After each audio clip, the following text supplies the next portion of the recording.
and live on YouTube. So we will wait for a few seconds and see if anybody joins us.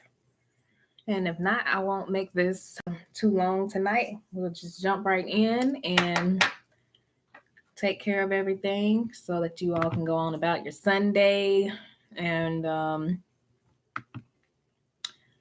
carry on. So, hi and welcome to Sunday Social. I know I said that I might have been a little bit late, and I probably would have been had my plans panned out earlier, but they didn't. So I'm kind of on time. So let's see. Hi, how are you? Is it Tawana? Tawana Shaw 1. I see you on here. Okay.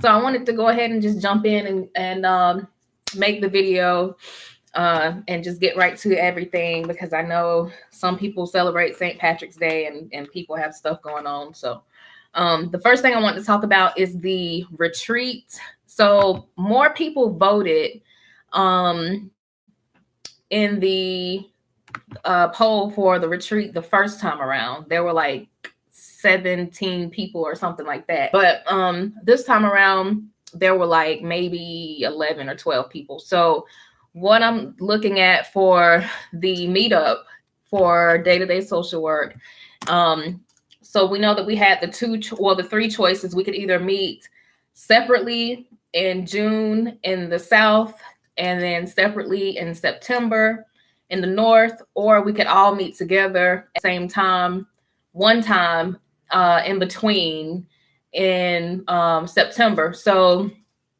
I'm just going off of the poll. According to the poll, more people wanted to meet in the South separately from the people in the North.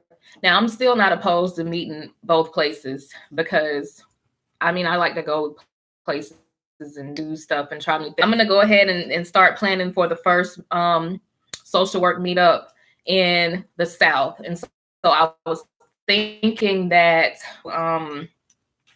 either Georgia or Tennessee. So that'll be the next poll. I will put a poll up tonight after this video and ask who would want to, which state you want to meet in. So Georgia or Tennessee, and then we'll go from there. And hopefully we can get everything together and figure out what we want to do by June. And I will see if Myra would want to help me plan the one that's in the South. And then depending on how things go with that one, then we'll look at planning a second meetup in the North later on this year around September. So that's that. And like I said, I'll go ahead and put that poll up after this. So the other thing I wanted to talk about is just to give you all an update on counseling. So y'all know I started going to counseling, I think it was January or maybe February. Well, I think it was February when I started going to counseling. So I go every 2 weeks. This past week was going. And at first, I was not really feeling it. I felt like the issue that I have going on was something that counseling could not really help. And I still feel that way. But in this third session this past week, we got down to the root of the issue, which happens to be a family issue. And so a lot of stuff came out. A lot of things were exposed to me, and I realized and recognized a lot of things in that session. So I can say that I do think that counseling, and I've said this before, counseling is helpful, and I always encourage people to go to counseling if they have any issues. But in the beginning, I was a little skeptical about whether or not counseling would help me with the issue I have, but it brought some other things to light. And so I'm looking forward to continuing to go to therapy. I have 3 more sessions to go under the EAP, and then I'll probably find somebody else in private practice to continue going to. So that's what's going on with counseling. I'm glad that I'm going. I do recommend it, like I've always been recommending it. And I'm glad that I've gotten to see that I always tell my patients to keep going and give it a try. If you don't like it the first time or the second time, keep going and see if you can build that rapport and keep trying. And that's what I did, because I didn't want to be hypocritical and tell my patients one thing and then do another. And so the first 2 sessions, I was like, I don't know. But this 3rd session really did open it up for me. And I'm glad that I'm going, and I'm hoping that I'll get a whole lot more out of it. So that's an update on counseling. And then another thing I wanted to mention about the meetup. So it was almost a tie, actually, when I look at the results, because they just popped up. So we did have more votes to meet in the Southern state in June separately from everybody else. And then it was a vote of like 6-4.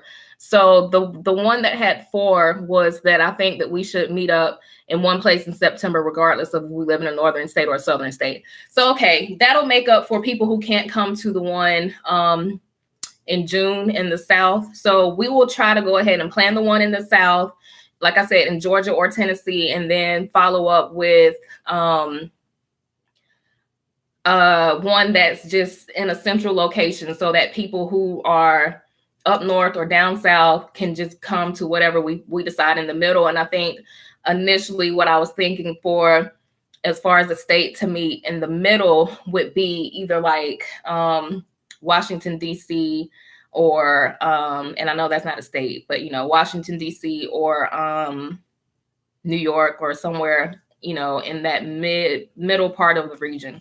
So, okay, we'll focus on the southern one first for June, and then we'll go from there. Okay. So before I start into my other stuff, any questions or comments about anything social work related, exam, or anything like that? Hi, Barry. Hi, Demetrius. Demetrius Scott. Name looks familiar. Have you reached out to me for tutoring? That's a familiar name. But anyway, so yeah. Next thing I want to talk about. Okay, so I had a situation that happened at work this week, and I wanted to kind of get people's opinion about it. So we had this kid who, and I'm going to give information about what happened because of confidentiality and stuff like that. But we had this teenager that's 16. He has type 1 diabetes. His mom made him upset during the appointment, and he got upset and left out of the room and stormed out of the room, supposedly. I wasn't there, so I didn't witness it. But this is a child that we've worked with for years. I mean, at least 2 years for me, and some of the nurses and stuff have worked with him for longer than that. So he, when teenagers have type 1 diabetes, they go through a whole lot, and they have a whole lot emotionally and physically and that kind of thing. So he was upset that his mom was blaming his lack of progress on him. And so he got upset and left out of the room, like most teenagers do. Well, I won't say most, but you know how some teenagers get upset with their parents and that kind of thing. So I was in the back office waiting for my turn to go and talk with the family. The dietitian normally goes in and talks first. So I'm waiting in the back office until it was my turn to go in, and the nurse comes in and she says, the patient got upset. He stormed out of the room. Security was called, and we need you to come now, basically. So all I could hear was that security was called, and I'm like, why did they call security? Like, this is a kid who we've worked with for years, like I said, who they've worked with for years. But me personally, I've worked with this family for about 2 years now. So we know this child, we know the family, we know his moods most of the time because we've worked with this family. We've built a rapport with this family for years. So when they said that he stormed out of the room, okay, I get it. But why was security called on a 16-year-old who was just upset because his mom was blaming him for his lack of progress with managing his condition? So that was the only thing that I heard. And I'm like, I'm trying to figure out why security was called. So I go and see what's going on. The mom is nowhere to be found. The child is out in the lobby area with one of the other providers. And he's just sitting there. He's visibly upset and not saying much, but he's just sitting there. So I go and sit by the child and I say, you know, are you okay? He says, yeah. He's still pissed off. He's just sitting there, legs shaking and that kind of thing. So I'm like, okay. I asked him if he would be willing to talk once we got to a private room. And he said no. And, you know, that's fine. I'm like, okay, whatever. So we find a private room. We go to talk to him. And he's still upset. He's still pissed off. And, you know, rightfully so, given the history of the family and that kind of thing. But he, to me, and everybody in that office works with kids all day, every day. So to me, it wasn't right that they called security on this kid. And after we talked with him in the room privately, we went to put him back in the room with his mom so we could talk to both of them together. And the security guy is like right behind us. And I see him and I'm like closing the door. You know, I waved at him and closed the door. So I'm like, why is security here? I mean, the kid is upset. And you know, a lot of times they'll call security and that kind of thing. And there has only been one incident where I could see security being called as something that was justified because a physical altercation happened. But when kids and people in general have chronic conditions, which are conditions they'll have for life, I don't feel like it's right to make them feel like, I don't think it's right to criminalize their behavior unless they did something criminal. But it's a regular emotion to get upset as a teenager because your parent is blaming you for something that you don't have 100% control over. So we talked to the kid. Everything was fine. We talked to the kid and the mom together. Everything was fine. And they left. So we were walking out of the room and the security guy is standing right there beside the door. And I get it. That's his job. They called him and that's what he's supposed to do. But I'm just like, I didn't think about it a lot until I got home because I'm like, why did y'all call security on this kid? Now he will probably feel like he can't express how he feels when he comes to the office. If he's upset with his mom, he has a right to be upset with his mom. And that is something that I think he should be able to show because that will be able to help us to help them to talk through whatever the issues are and to get him the help that he needs if this is something that is bothering him mentally or emotionally, you know, that kind of thing. And so, and I really thought about it even harder because earlier in the week, we had another teenager, same age, who the parent or the guardian asked specifically for us to call security because she thought the kid would get violent. This is another family who we work with for years. And when I went and talked to the kid, he was upset, but I didn't think that we needed to call security for him either. Now, the grandmother said that we should, but nobody called security for him. When the grandmother says that this child needs security called on them, I think that's more of a reason because a legit reason to call because she specifically asked and she saw something that caused her fear or concern. And so, you know, that just didn't sit right with me because nobody called on that child, even though the guardian was fearful and had a specific incident that happened before they got there. So that just kind of threw me a little bit.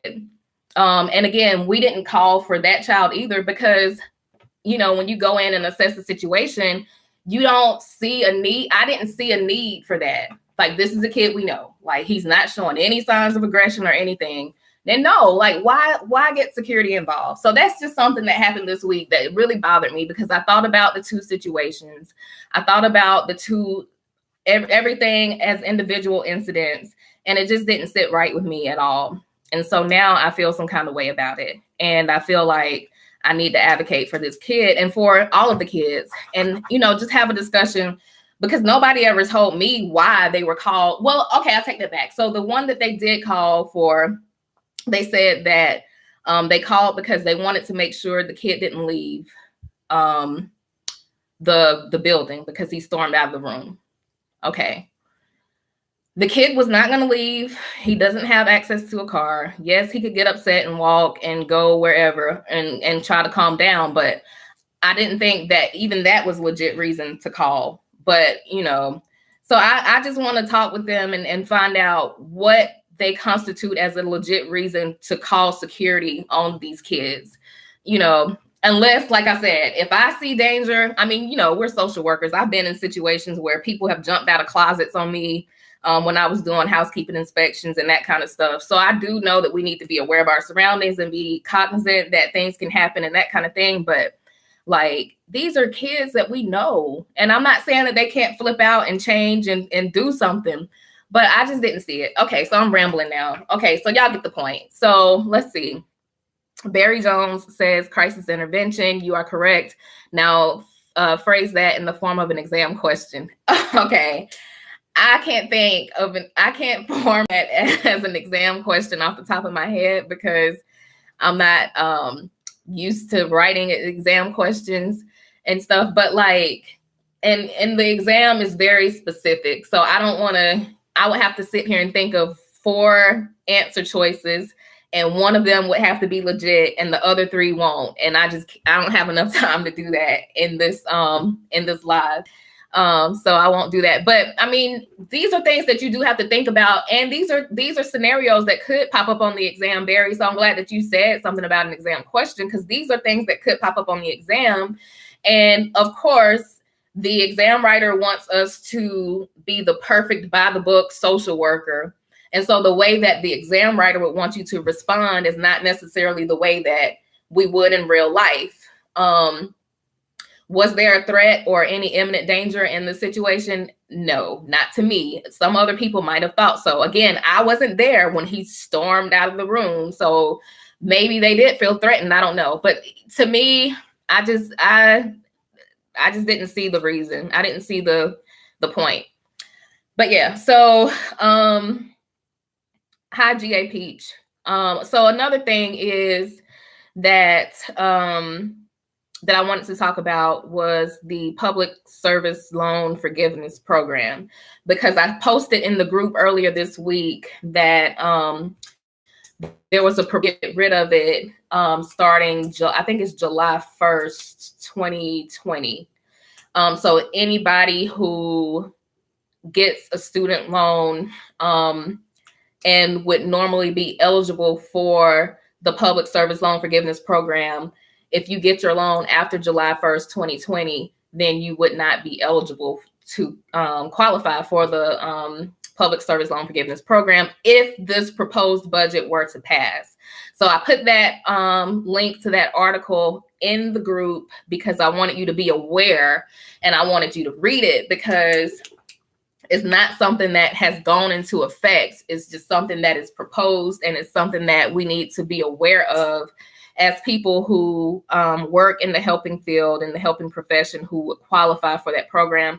And then I also put a video that I made maybe a year or 2 ago about the public service loan forgiveness program, because when people were first eligible to apply for loan forgiveness back in 2017, that was the 10 years from when it first started in 2007, a lot of people did not qualify because they were either not in the right repayment plan, or they were they didn't consolidate their loans. And a lot of people were paying for 10 years and they just did not realize that they were not correctly enrolled in the right repayment plan and that kind of thing. So make sure you do your research on that. I just wanted to bring that up because I saw one of our colleagues that I went to grad school with, she posted it on Facebook. And I'm very, very wary of believing stuff that's on Facebook, because it's a lot of stuff that people post and repost that is not true. Like people will repost stuff and it's not true. And they don't bother to do research on a lot of this stuff. They just post it and repost it because they look at the article of the title of the article, and they just, believe anything without doing research. So before I even reposted it in the Facebook group, in the Day-to-Day Social Work Facebook group, I did make sure to look and research it. but it's just part of the president's proposed budget for 2020. So just something to be on your radar and something to look out for in case it were to pass, in case that that part of the budget, or if his budget were to pass and be approved, then that's something to know. But also in that same article, it did say if you were, if you got the loans before that date, and if you were already in the program, then I think, you know, you would be fine to continue on with the paying under the repayment plans and getting your loans forgiven after the 10 years. So just something to be aware of, because, you know, that's important, because we know that college is expensive. A lot of times you don't get financial aid other than in the form of loans for grad school. So that's really important information. And yes, a loan is a loan, and, you know, we take it out with the intention and with the expectation of paying it back. But when they come up with these programs and stuff, it's beneficial for us, and we want to take advantage of it. So any questions or comments before I move on to the last thing for this week? Let me check Facebook and see if anybody has any questions. Nope. Okay. Any questions on YouTube comments? Another thing I wanted to talk about also before I get into the autism spectrum, which is what the main thing I wanted to talk about is for tonight, is I made a video on personal consulting and personal coaching. I have not posted it yet because I am still working on some other stuff and I want to post all the videos at once, but I will, and I am offering personal consulting, personal coaching, which is similar to therapy, but it's not therapy. And I'll explain all that in the video, and it will be offered to people 13 and older, and it's to help people through life's challenges. It's not therapy, it's just personal coaching. So if you go to the website, you can find more information about that. And the website is daytodaysocialwork.wix.com/my-site. And it'll also be in the description box on this video. And I also talked about the topics that are covered as far as family issues, relationship issues, not including marriage issues, because I've never been married. No parenting, because I'm not a parent. But sexual abuse, domestic violence, narcissistic abuse, whether it's intimate or parental, and at-risk youth mentoring and all that kind of stuff. So all that information is on the website, and that's that. So autism spectrum. So we know, and I think I'm going to make one of my Sunday socials specifically dedicated to the changes from DSM-4 to DSM-5, because I've been doing some tutoring and some private one-on-one tutoring. And I think that now that the DSM-5 has been in effect for a while, a lot of people have kind of not really reviewed what the changes are and aren't really aware of some of the changes, which is completely normal, of course, because if you don't work with the DSM-5 on a regular basis, then that's just something that you don't look at, and it is easy for us to kind of just forget to study it. So one of the Sunday socials, or probably a few of the Sunday socials, will be centered around a 19-page PDF document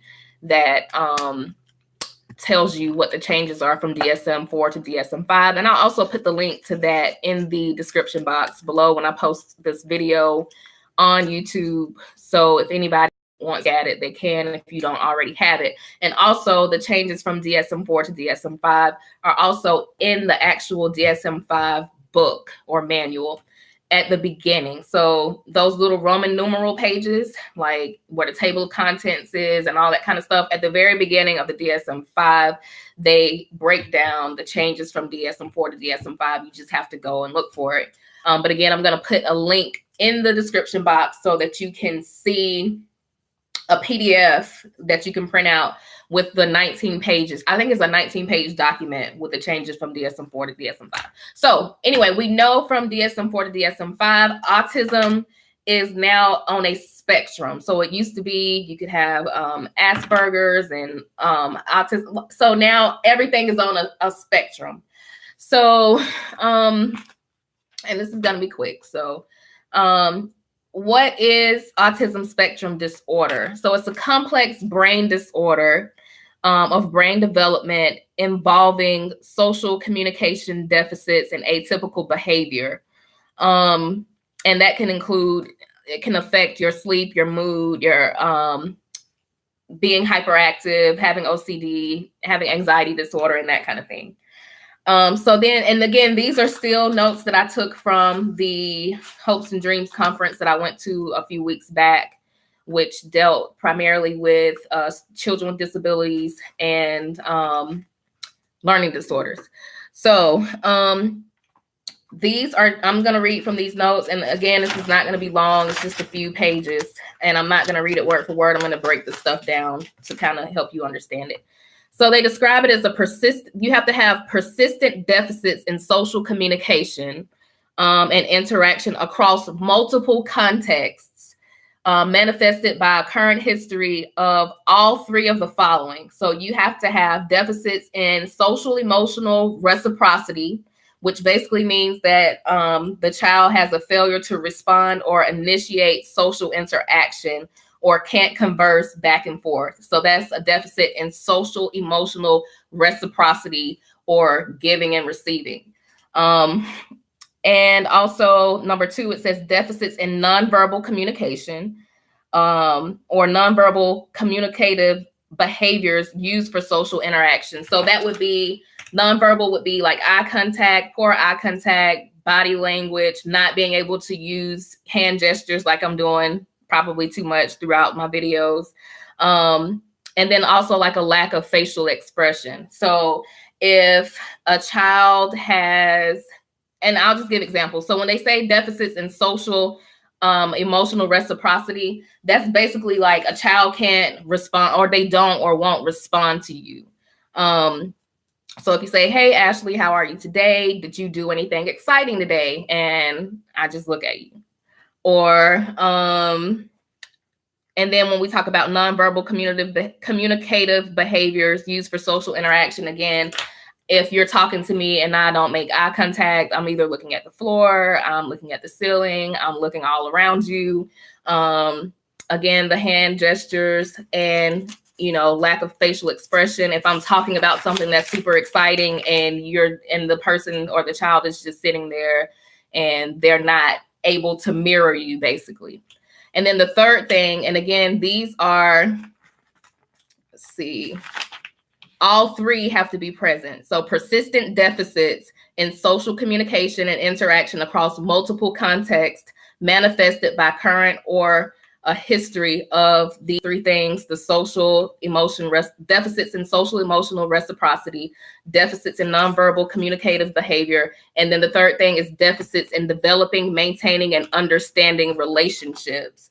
So difficulties adjusting behaviors to suit various social contexts, absence of interest in peers, sharing imaginative play or making friends, particularly with peers, and they can't lead and follow and play. So if a child is only able to be the leader and they can't follow, you know, kids are normally, you know, selfish and stubborn and that kind of thing, and they're egocentric and they're all about self. But most of the time, by a certain age, kids can play with one another and sometimes be nice and let somebody else lead, or they're always the follower and they don't want to be lead. These are the kind of things that they're talking about, deficits in these kind of relationships and understanding these relationships, and an absence of interest in playing with peers. So if there's a group of kids playing and then there's only one child that's kind of off to themselves, not saying that if a child displays these behaviors that they're automatically going to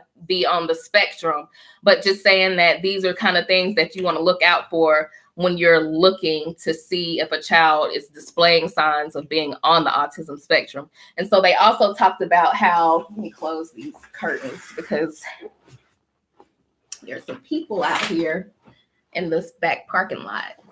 And I have the windows open, the blinds open. I should have closed them before it got dark. But anyway, so where was I? Absence. Oh, okay. So if there's like a group of kids playing and you just happen to see one kid that's kind of off to the side doing their own thing, not really socializing. And again, being on the autism spectrum is a lack of social communication as well as atypical behavior. So make sure you're aware of that, because a lot of people kind of misconstrue what autism is, and they think it's just a child not responding, or just a child having sensitivity to like sensory stimulation and that kind of thing. So these assessments normally last 6 to 8 hours, according to what we learned at this conference. So these are things that they're looking for, and this assessment it takes a long time. So these are not things that a 30-minute assessment like a mental status exam or something like that. This is something that's very intense and very drawn out.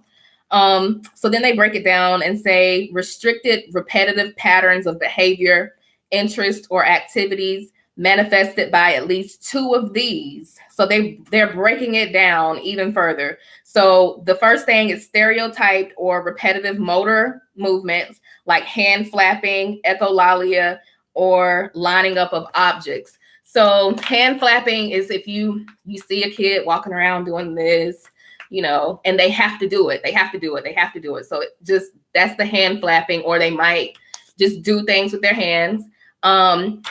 Echolalia is when someone is talking and the person might look at your mouth and they repeat what you say as you're saying it. So if you're talking with a person and they're saying, "Oh, my day was great today," and then you see the other person mouthing, "Oh, my day was great today," and you say, "Oh, well, today was St. Patrick's Day, I wore green," and then they say, "Oh, today was St. Patrick's Day, I wore." So echolalia. Lalia deals with speech. Echo, of course, is repeating something. So you're repeating the speech. Echolalia, and it's normally them looking at your mouth and repeating what you say. Or lining up of objects. So that's, a part of OCD, a very small part of OCD. But if you see a child lining up objects in a certain way, in a certain order, at a certain time of day, and they can't function if things aren't in a certain kind of way, that's another thing. So restricted repetitive patterns of behavior, interest, or activities manifested by at least one of those 2. So the hand flapping, echolalia. And then the second thing is insistence on sameness, inflexible adherence, or ritualized patterns of verbal or nonverbal behaviors. So this is another thing that's kind of similar to OCD. So they have to have everything the same way. It says extreme distress at small changes, difficulties with transitions, rigid thinking patterns, taking the same route or the same foods daily. So we'll break these down one by one. So extreme distress at small changes. So let's say that you go to take the child to school the same way every day, but you hear a train coming on the track and you decide you don't want to wait for the train. So a shortcut, a back way. So you say, you know what, we're running kind of late. We're going to take this back way. So you go the back way and the child goes off. Like they cannot handle the fact that you are not going the same route that you go every other day just because this train is there. So either the parent or whoever is going to take the child and wait for the train, or they're going to deal with it with the child not being able to handle it and just go ahead and go. But that's a sign. Difficulties with transitions. So this would be like if you are in class, an elementary school class, and it's time to transition from activities to nap time. And so the teacher's like, they ring the bell. Hey, it's time for us to transition to nap time. Everybody clean up your center. So everybody's cleaning up, but this child is not able to, or, they're bothered by the fact that it's time to clean up and transition to something else. So maybe they'll keep playing. Maybe they'll have a reaction. Maybe they will, have a reaction by throwing a fit or crying or doing whatever. And so that's another thing to look out for. Rigid thinking patterns.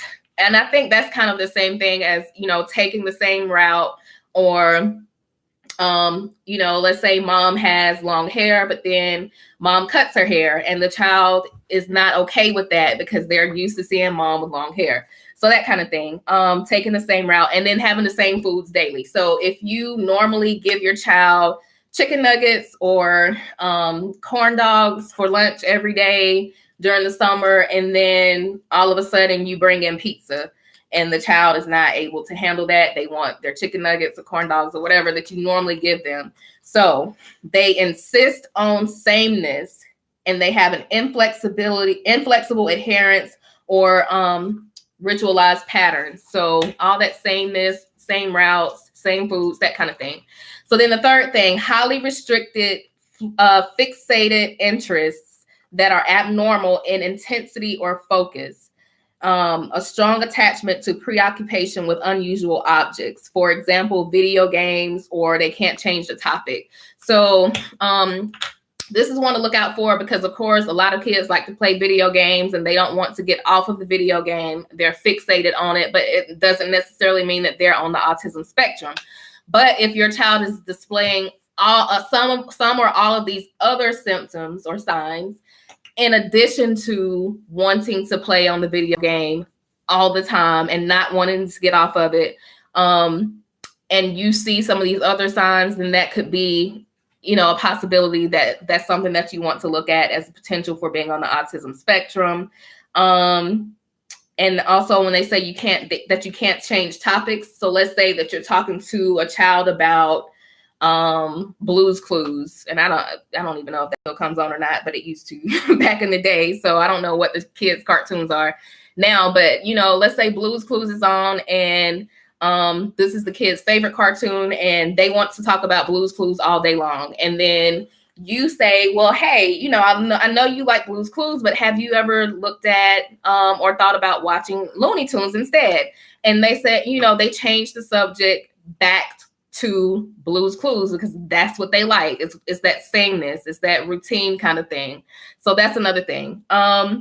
Then it says hyper or hypoactivity to sensory inputs or unusual interest in sensory aspects of the environment, an apparent indifference to pain, temperature, visual fascination with lights, excessive smelling or touching of objects, and response to specific sounds or textures. So let's break this down. Hypo or hyperactivity to sensory inputs or unusual interest in sensory aspects of the environment. So an apparent indifference to pain or temperature.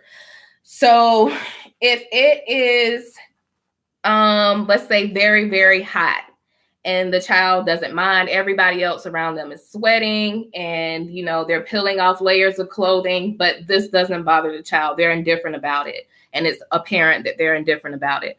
Or if you have a child that has a sibling and that child is pinching this child over and over to the point that they leave a small bruise, but the child doesn't seem affected by that.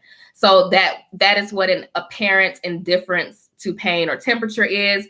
Visual fascination with lights. And so, again, these are things that you have to be very aware of because a lot of kids are fascinated with lights, lasers, and all that kind of stuff. But if a kid is just fixated on, looking at lights and just touching or, reaching for lights and that kind of thing, that's the kind of thing they're talking about. So a visual fascination with lights.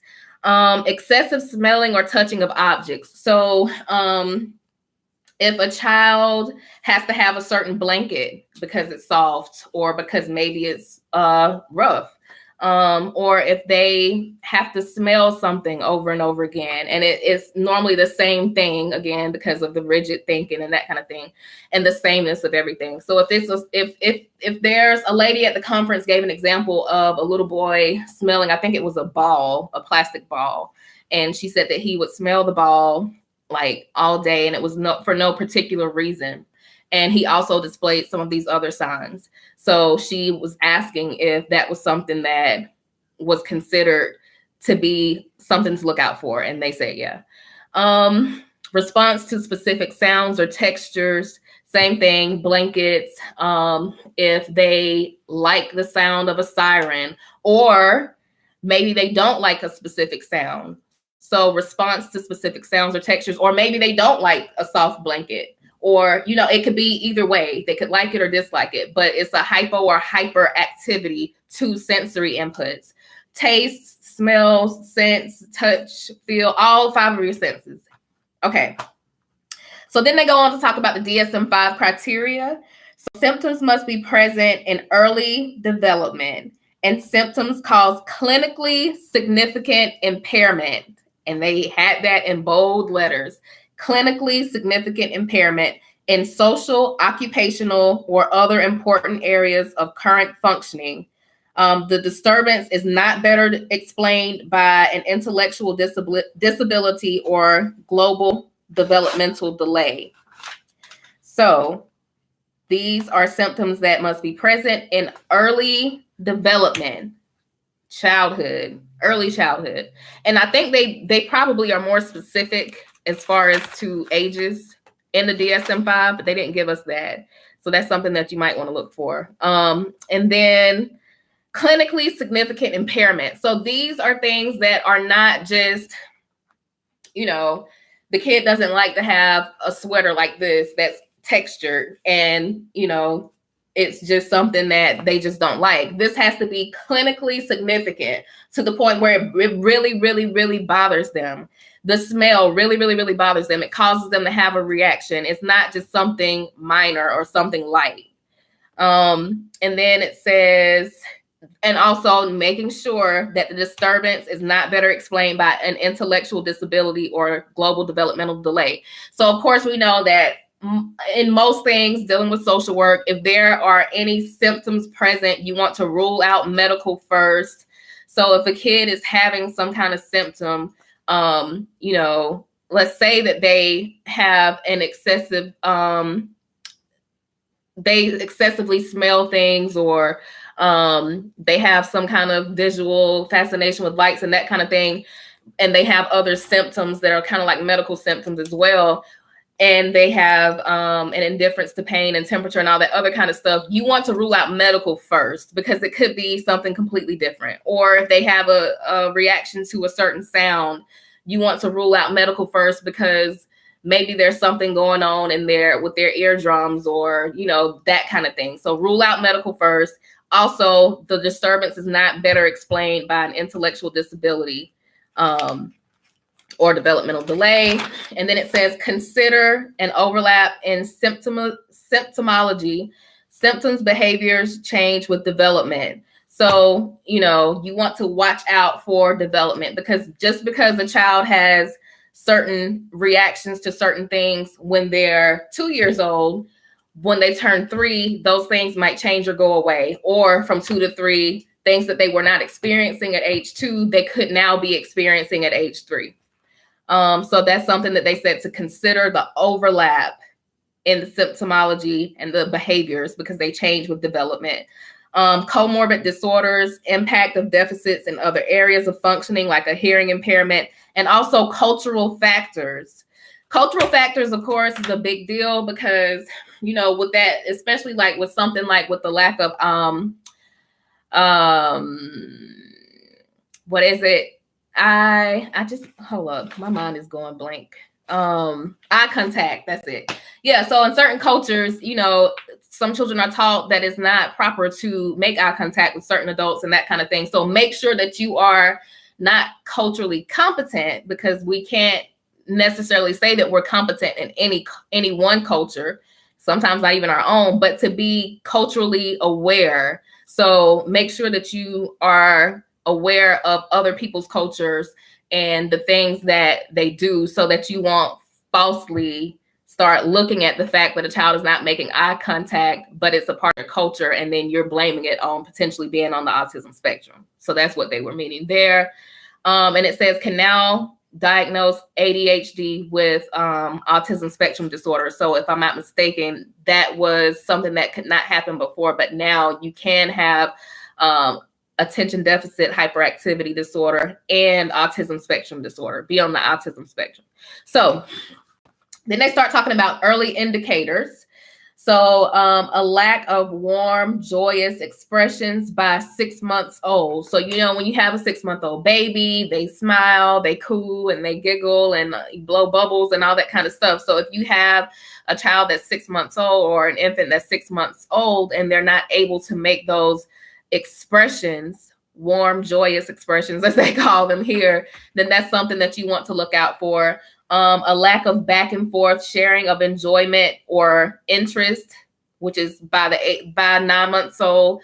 So, you know, if you're same thing with the baby, if by 9 months old, they're not able to mirror you. So if you're doing something like, and then the kid can't do that back to you, or maybe that's too advanced at 9 months. I don't know. But, you know, just something that most kids, they can imitate your giggle like by that age. So they're not able to give like a back and forth of enjoyment and shared interest in things. Then it says lack of showing without giving. They only give to fix a toy, for example. So they can't just come to you and say, hey, look at this. It's a box full of cards, you know, and explain it to you. They only give you something with the expectation that you're fixing it. So let's say they've been playing with a toy that has wheels on it and one of the wheels jammed and now the toy won't roll. They bring the toy to you and they might not even be able to verbally express that they want you to fix it, but they hand it to you with the intention that you will fix it because they can't roll it properly on the floor anymore. So a lack of showing without giving. They only give to fix. Then it says a lack of back and forth gestures by 12 months old. So that's something like waving. So if you wave goodbye to a 1-year-old or a 12-month-old and they're not able to do that back, then that could be an early indicator. Then it says a lack of appropriate eye gaze or stare. So they could be staring at an inappropriate time. Doesn't give an age range on this one, but the lack of an appropriate stare. So something bad could be happening and they could be staring, or something good could be happening and they could be staring, but it's at an inappropriate time. Lack of coordination of gaze, expression, gestures, and sounds. So, you know, if you are taking your child to the library and, you know, by a certain age, most children are able to understand that the library is an important place. Oh, not an important place, but a quiet place. Hi, Renata. Can you update us as to what we're talking about? I apologize, I came on late. We're talking about autism spectrum disorder. So, and this video will be back up once I finish the live if you want to watch it back. But a lack of coordination of gaze, expression, gestures, and sounds. So again, if you take them to the library, and most children know by a certain age that the library is a place to be quiet, and the child is not able to do that. To be quiet, they're inappropriately loud. Or if you take them to maybe a football game or something where it's okay to be loud, but that you're welcome, but they are, you know, kind of put off by all the noise in the environment and that kind of thing. Let's see. Failure to respond to their name or nickname. This is a big one. This is one that most people kind of already associate with potentially being on the autism spectrum. Failure to respond to their name. So this is one where you call the child's name, and most infants are able to recognize their name after a certain amount of time. So if you call a child's name and they don't respond, again, you always want to rule out the medical. Make sure they don't have a hearing impairment and that it's not something medical going on before you just say, hey, this child must be on the autism spectrum because I call his name and he doesn't respond. So make sure you rule that out. Failure to respond to social contextual clues, gestures, and situational clues. Sorry, y'all. Situational clues.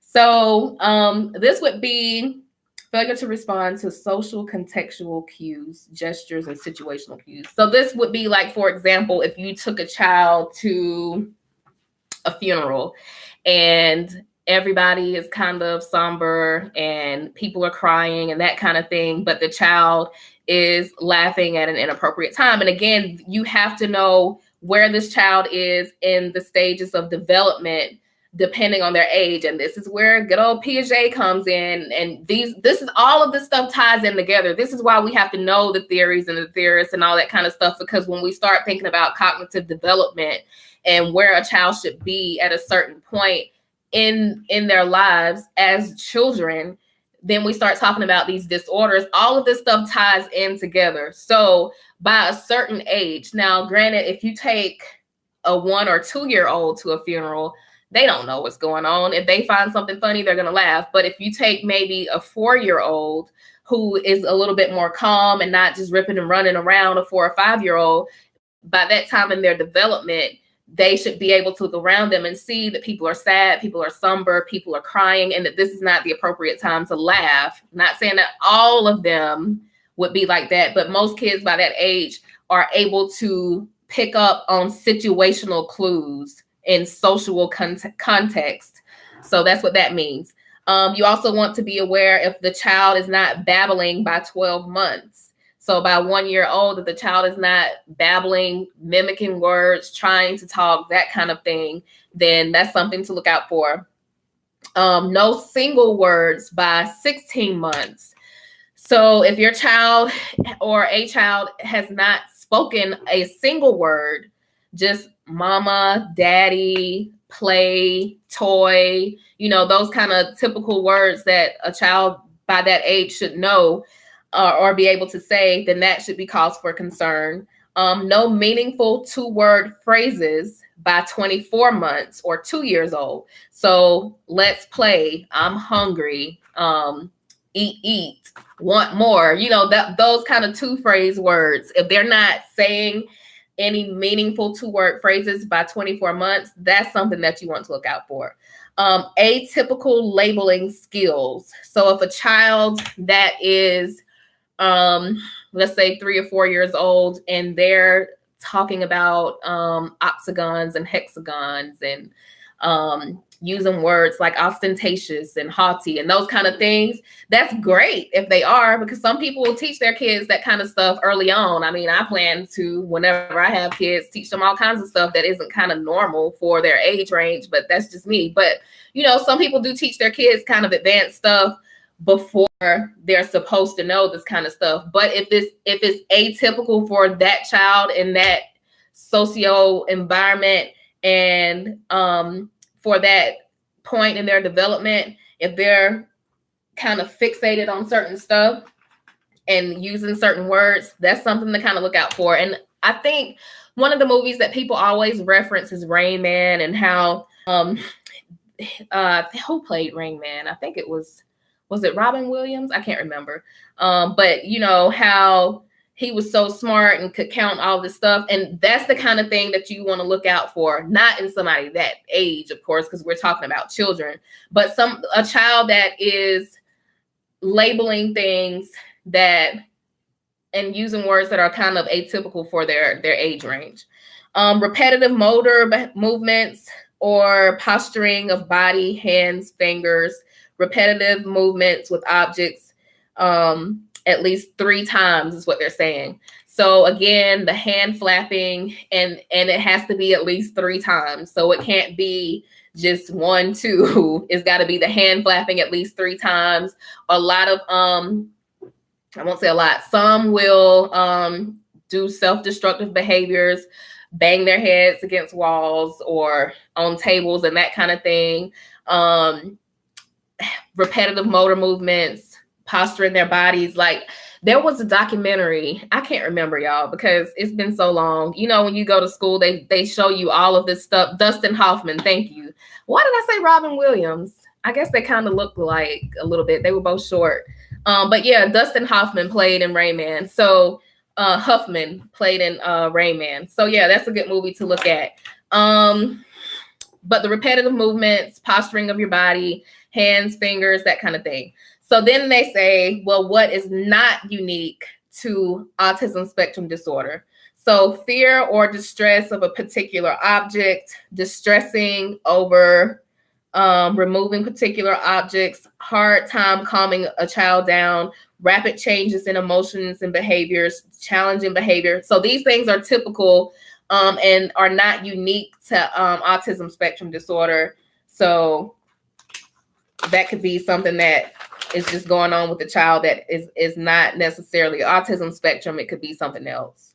So hard time calming the child down, challenging behavior, rapid changes in emotions and behavior, stuff that's typical of children.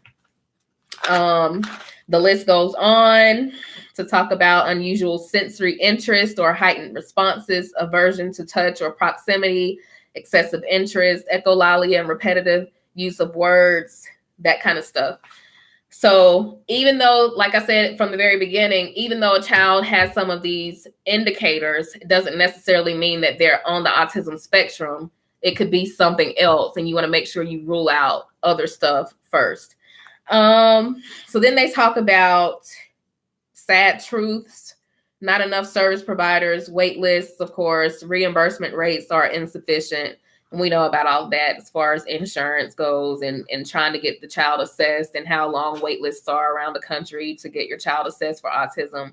Not enough service providers because they have to be trained, and they have to be trained in this specialty by professionals and that kind of thing. And there are a lot of certifications that some people have to have in certain places and that kind of thing. They also talk about the screening measures. So I thought that I was going to have time to look at these before I got to do this video, but I haven't had time. But the MCHAT-R, and have a website, m-chat.org. I'll put that in the description box if you want to take a look at it. The STAT is a screening tool for autism in toddlers and young children. The SCQ, which is the Social Communication Questionnaire, SRS2, and others. Diagnosis, family support. So this is just some other little stuff that didn't really tie into anything. So yeah, that's basically what I got from the training.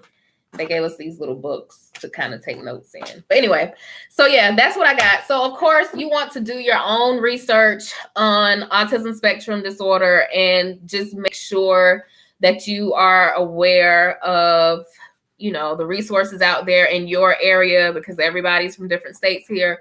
So make sure you know what the resources are. Make sure that you know what the wait list time is if you work with families and someone has a concern that their child may be on the autism spectrum. Make sure you know how to send them to the correct place to get on waiting lists and give them information. And there are national websites where you can get this information from. Autism Society. I'll put some in the description box to kind of give you something on a national level where you can wind it down or narrow it down to look for your particular state.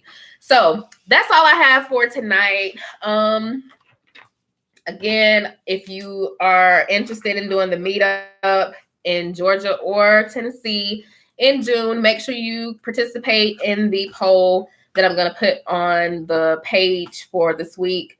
Tutoring, live one-on-one tutoring is now back up and running. The pre-recorded sessions, I'm almost done with updating those.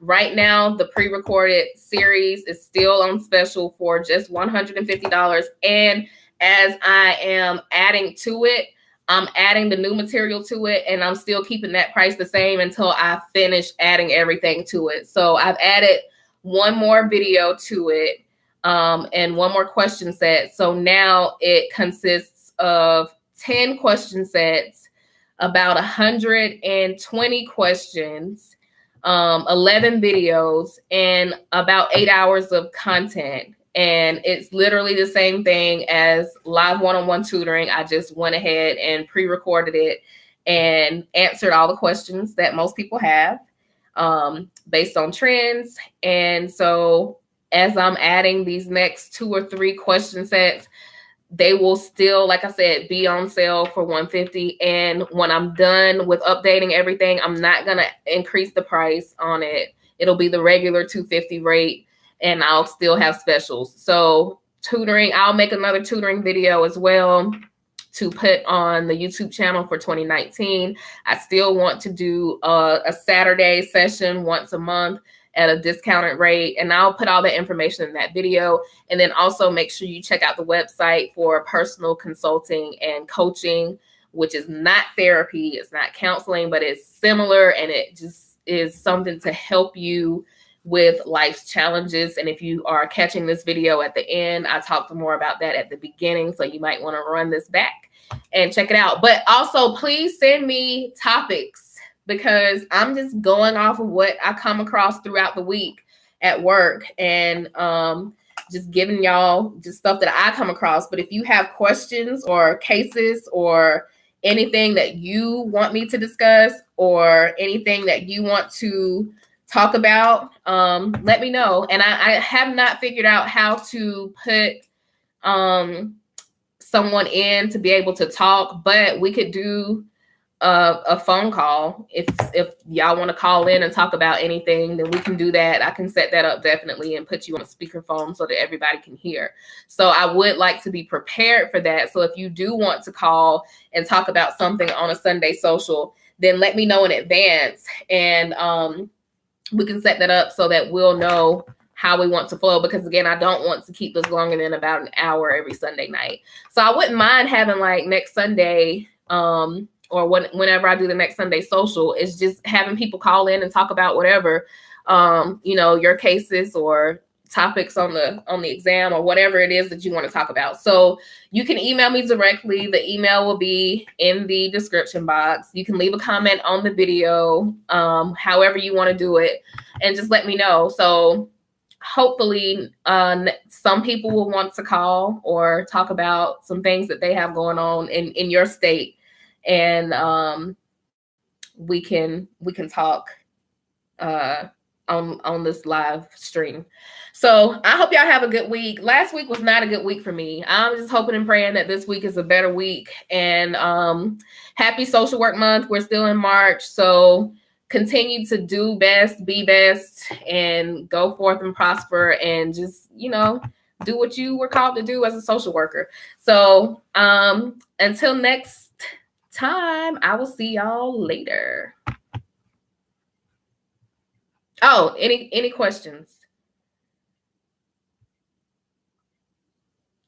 I don't see anything, so I'm gonna go ahead and end it here.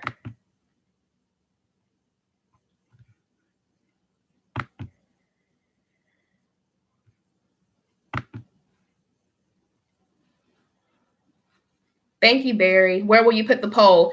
The poll is going to be on the Facebook group. It's going to be on Day-to-Day Social Work on Facebook, and I'll put the link in the description box. But if you're on Facebook, you can just go to the search bar and put in Day-to-Day Social Work, and you should see it. All right. All righty. I'm signing out. Good night.